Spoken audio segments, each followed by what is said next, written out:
안녕하세요. 누구나 아픈 기억 하나쯤은 가지고 있을 텐데요. 오늘은 제 이야기 좀 해야 될 것 같아서 이렇게 사연 신청해 봅니다. 저는 42살이고 남편은 45살입니다. 결혼한 지 10년 정도 된 것 같습니다. 그동안 많은 일들이 있었는데요. 결혼하고 5년 정도 되었을 때 남편과 함께 여름 휴가를 떠나던 중 갑작스러운 교통사고로 인해 크게 다친 적이 있었습니다. 피하지도 못하고 정면으로 충돌하게 되면서 저는 갈비뼈와 견갑골이 으스러졌고 남편은 왼쪽 다리를 크게 다치게 되면서 남은 인생을 장애인으로 살아가야 하는 충격적인 일이 벌어지고 말았죠. 저도 교통사고 후유증으로 인해서 진통제를 먹지 않으면 살기 힘들 정도로 고통 속에서 살아왔습니다. 하지만 저보다 더 크게 다친 남편을 대신해 먹고 살기 위해서 아픈 몸을 이끌고 열심히 일을 하며 생계를 유지해 나갔네요. 그렇게 5년 정도를 살다 보니 너무 힘들어 포기하고 싶을 때도 한두 번이 아니었습니다. 남편도 지속적으로 병원에서 재활치료를 받으면서 좋아질 거라는 희망을 가지고 꾸준하게 관리받았지만 평생 장애를 안고 가야 하는 판정을 받은 상태라 크게 달라지는 건 없었습니다. 그래도 재활치료 덕분에 느리지만 지금은 거실에서 주방까지는 목발을 의지하지 않고 혼자서 절뚝거리며 왔다 갔다 할 수 있을 정도는 되었습니다. 예전에는 아예 한 발자국도 걸을 수가 없었죠. 솔직히 저는 교통사고로 인해서 함께 살기는 힘들 줄 알았습니다. 저도 사람인지라 현실적으로 많이 지쳐 있어서 그런지 이혼하고 살아야 할 것 같은 마음이 그동안 몇 번이나 들었지만 저만 바라보는 남편 때문에 쉽게 포기할 수 없었고 언젠가는 좋아질 거라는 끝이 없는 희망을 가지고 살았네요. 사람이 희망마저 없다면 삶의 의욕까지 떨어지는 것 같아 현실적으로 불가능한 상황들을 희망으로 바꿨습니다. 그래야 제 마음도 편해질 것 같아서요. 남편은 집에서 하는 건 별로 없습니다. 한 발자국 떼는 것도 힘든데 도와주면 얼마나 도와주겠어요. 자기가 먹은 그릇 설거지해주는 정도입니다. 교통사고 당하기 전에 그렇게 입이 닳도록 집안에 있는 쓰레기나 자기 물건에 대해서 정리정돈하라고 잔소리 정말 많이 했는데 지금은 상황이 바뀐 만큼 집도 깔끔하게 하려고 재활한답시고 천천히 청소도 하고 있는 것 같습니다. 그런데 최근 들어 남편의 행동들이 제 눈에 거슬리는 게 몇 번 있습니다. 원래는 제가 퇴근하고 들어오면 바로 앞에서 남편과 함께 저녁 먹는데 하필 그날 제가 몸살이 난 건지 상태가 좋지 않아 배달 음식을 시켜 먹자고 했고 남편이 좋아하는 치킨이랑 생맥주 시켜줬습니다. 그렇게 저는 씻고 나와서 침대에 누워 쉬고 있는데 제 옆에서 머리를 쓰다듬어 주면서 이런저런 대화를 하고 있었습니다. 약은 먹었어? 여보 많이 힘들지. 내가 나가서 일을 해야 하는데 정말 미안해. 몸이 빨리 좋아져야 하는데. 괜찮아 여보. 그래도 우리 잘 살아가고 있잖아? 죽지 않은 것만으로도 감사하게 생각해야지. 당신 좋아하는 치킨 왔나 보다. 현관까지는 충분히 갈 수 있으니까 내가 가지러 갈게. 그냥 누워있어. 나도 계속해서 움직여야 좋아질 수 있지. 그래 알았어. 부탁 좀 할게. 그런데 여보, 왜 오른쪽 다리를 절어? 원래 왼쪽 다리를 절었잖아. 응? 무슨 말 하는 거야? 당신 몸살약 먹고 좀 약 기운에 취한 것 같다. 내가 무슨 오른쪽 다리를 절었다고 그래. 잘못 본 거겠지? 나 왼쪽 다리 다쳤잖아. 요즘 많이 힘들어 보이더니 이제는 그런 것도 헷갈리는 거야?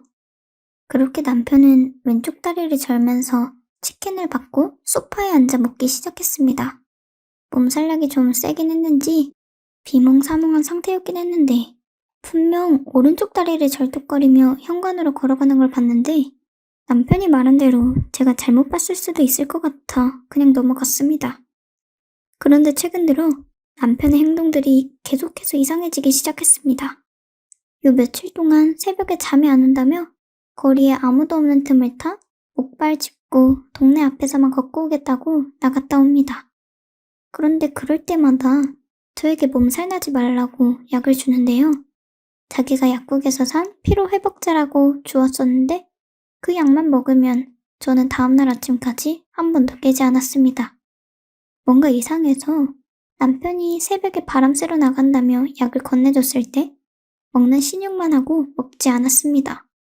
남편은 제가 잘 자고 있는지 확인을 하더니 문 밖으로 나가는 소리가 들렸고, 최근 들어 갑자기 변해버린 남편의 모습들이 너무 무서워지기 시작해 따라가 볼 필요가 있을 것 같아 재빠르게 일어나 어느 방향으로 가고 있는지 창문을 통해 남편의 모습을 확인하고 내려가려는데, 남편 행동에 순간적으로 숨이 턱 막혔고 뒷걸음질 치다가 넘어지고 말았습니다. 분명 절뚝거리면서 목발에 의지하면서 걸어야 하는 남편이 어딜 그렇게 급하게 가는 건지 뛰어가고 있었습니다. 가슴이 철렁거리고 이 상황을 어떻게 받아들여야 할지 납득할 수 없었습니다. 분명 병원에서는 평생 장애를 가지고 살아야 한다고 했는데 멀쩡하게 정상인처럼 뛰어갈 수 있는 건지 알 수 없었네요. 제 두 눈으로 똑똑하게 보게 된 이상 두고만 볼 수는 없었습니다. 동이 트기 전 새벽 4시쯤에 남편은 다시 들어왔고 씻고 방에 들어와서 제 옆에 조용히 누웠습니다. 그리곤 깊이 잠이 들었는지 코골이 소리가 들렸고, 저는 조용히 일어나 거실로 나와서 세탁실에 있는 옷들을 확인해보며 특별한 점은 없는지 여기저기 뒤져봤지만 아무런 단서도 찾을 수 없었습니다. 충격적인 상황을 겪게 된 이후 남편의 행동 하나하나가 의심스럽고, 아무렇지도 않게 다친 다리가 정상으로 돌아온 걸 숨기고 저와 함께 시간을 보내고 있다는 게 한편으로는 화가 머리끝까지 차올랐네요. 그렇다고 아무런 증거 없이 무턱대고 말해봤자 발뺌하고 입 닫고 있으면 아무런 의미가 없기에 일단 병원부터 찾아가 보기로 했습니다. 남편을 담당했던 의사에게 찾아가 회사에는 집에 일이 있다고 사정을 이야기한 후 반차를 내고 병원으로 향했습니다. 그런데 병원에 도착하고 택시에서 나오려고 하자 남편 담당 의사가 어딜 급하게 가고 있었고 그 뒤를 남편이 뒤따르고 있었습니다. 저는 급하게 택시에서 내려 둘을 뒤따랐고, 그리고 듣게 된 충격적인 대화에 너무 무서워 일단 증거사진을 찍어대기 시작했습니다. 오늘 정도 지났으면 이제 다시 시작하면 되잖아. 이 정도면 의심하지 않는다니까. 내 말 믿고 다시 시도해보자. 안 돼. 좀 더 시간을 가지고 계획해보자. 한 번 실패했기 때문에 두 번 실패하면 그때는 우리 둘 다 콩밥 먹을지도 모른다고. 오늘 밤 다시 맞춰보고 그때 시작하는 걸로 하자. 오늘 밤이야. 아내한테 절대 들키지 말고. 그리고 연기 좀 잘해. 왜 왼발이 오른발인지도 몰라. 그런 사소한 거 하나 때문에 그동안 계획했던 모든 게 한순간에 물거품이 될지도 모른다고. 야, 알았어. 나도 깜빡했어. 치킨 배달 와서 나도 모르게 흥분해서 그랬다고. 그럼 오늘 새벽에 보자. 남편과 의사는 서로 알고 있는 사이였고 어떤 계획을 세우고 있길래 둘이서 그것도 5년 동안 숨기고 있었던 건지 이해할 수 없었습니다. 그날 저녁 집에 들어오니 남편은 소파에 앉아 저를 아무렇지 않게 반겨주면서 평상시처럼 저를 사랑스러운 눈빛으로 바라보고 있었습니다. 어디까지가 진실이고 거짓인지 알지 못할 정도로 남편의 연기는 대상감이었네요.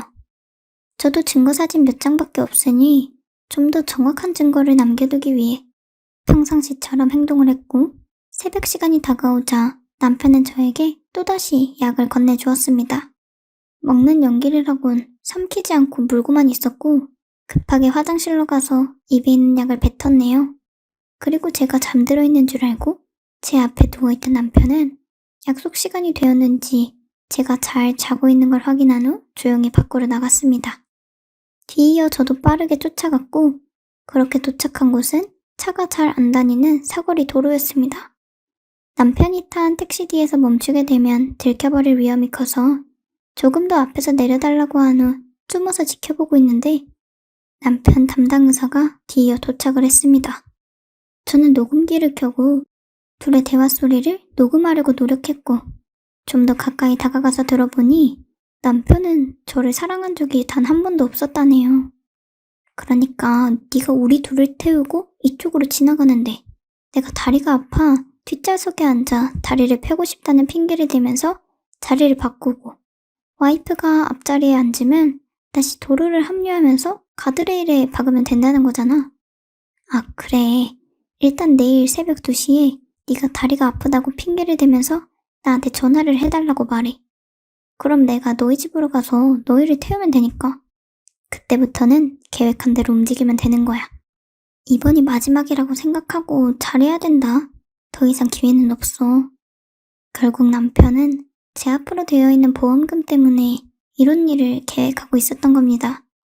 5년 전 남편은 저와 결혼 후 계속해서 사람 일 어떻게 될지 모르니 함께 보험을 들자며 생명보험을 계약하게 되었고 둘의 보험료만 합쳐서 약 180만 원 정도가 나왔네요. 그런데 사고 난 이후부터 남편은 일을 하지 못하니 자기 보험은 모조리 싹 다 해지를 했고 저에게 만들어져 있는 보험은 유지한 채 5년을 지내왔네요. 몇 번을 해지하자고 물었지만 너무 아깝지 않냐면서 계속해서 저를 설득시켰고 없는 형편에 무리하게 유지하면서 지내왔었습니다. 남편의 검은 속내는 전혀 알지 못한 채 말이죠. 이 모든 상황을 의사와 함께 계획하는 것도 충격적인데 그 의사가 남편과 친구였다는 게 더 큰 충격이었네요. 결국 모든 내용과 증거 사진은 충분하게 확보됐고 제 생명을 가지고 보험금 3억 정도 되는 금액을 받으려고 했다는 것 자체가 더 이상은 용서할 수 없었습니다. 재빠르게 집에 들어간 후 아무렇지도 않게 잠을 자고 있었고 뒤이어 남편이 집에 들어와 씻고 옆에 누웠습니다. 너무나 소름이 돋는 순간이고 참기 힘들었지만 순간적인 감정을 터뜨려 좋을 것 없다고 생각해 팔을 잡고 꾹꾹 눌렀습니다. 그리고 다음날 남편에게 웃으면서 출근하겠다고 말했고 저는 곧바로 경찰서에 들려 형사분들에게 그동안 모았던 증거를 제출하고 충격적인 상황들을 풀어놨습니다. 그렇게 형사분들과 집에 도착한 후 문을 열고 들어가니 제가 집에 들어올 시간도 아닌데 들어와서 놀랬는지 당황한 눈빛으로 쳐다보고 있다가 뒤이어 형사분들이 들이닥치자 순간적으로 아파트 창문에서 뛰어내려 미친 듯이 달려가고 있었습니다. 그동안 절은발이 연기하느라 얼마나 힘들었을까요? 이런 한심한 짓을 꾸며봤자 어차피 진실은 밝혀지게 되어 있는데 너무 한심했습니다. 남편이 뛰어봤자 형사들 손바닥 아니었고 저희 집 아파트가 3층인데 높은 건 아니지만 어느 정도 데미지가 있긴 있는 건지 멀리 못 가 잡혔습니다. 결국 의사와 남편이 저지른 충격적인 계획은 모두 끝이 나면서 법적인 처벌을 받게 되었습니다. 단독으로 벌인 일이 아닌 조직적으로 치밀하게 계획한 재질이 너무 나쁘고 처음 시도한 범죄가 실패로 돌아가자 5년 뒤 다시 시도하려고 더욱더 치밀하게 반복적으로 계획했다는 점을 고려했을 때 단순하게 보기는 힘들다며 의사와 남편에게 각각 10년의 형벌이 주어지게 되었습니다. 이 일이 있고 난 후부터 평범한 일상으로 삶을 살기는 더욱더 힘이 들었습니다.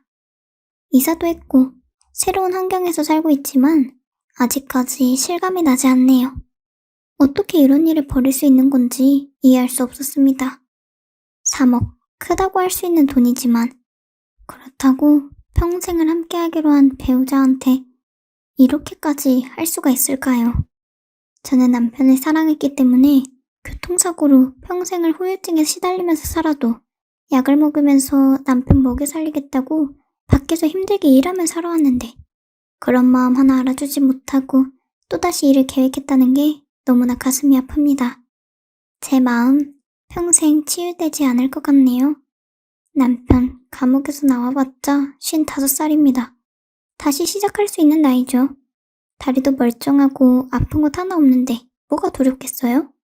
그에 비해 저는 지금 몸도 아프고 마음도 아프네요. 이 남자 평생 동안 자기의 잘못을 뉘우치며 살지는 못하겠죠. 10년 동안 우리 세금으로 먹여 살려야 한다는 게 정말 너무 안타깝네요. 남편 잘못 만나 아이도 못 가지고 정상적인 결혼 생활하지 못한 점에 대해서 변호사와 추가적인 소송할 수 있는지 알아보고 있는 중입니다. 의사라는 양반과 남편 절대 용서할 수 없기에 두 발 뻗고 자기하지 않을 겁니다. 모든 걸 걸고서라도 인생 망하게 하렵니다. 제가 앞으로 나아갈 수 있도록 여러분께서 힘을 주셨으면 좋겠습니다. 어디 의지할 데가 없네요. 감사합니다.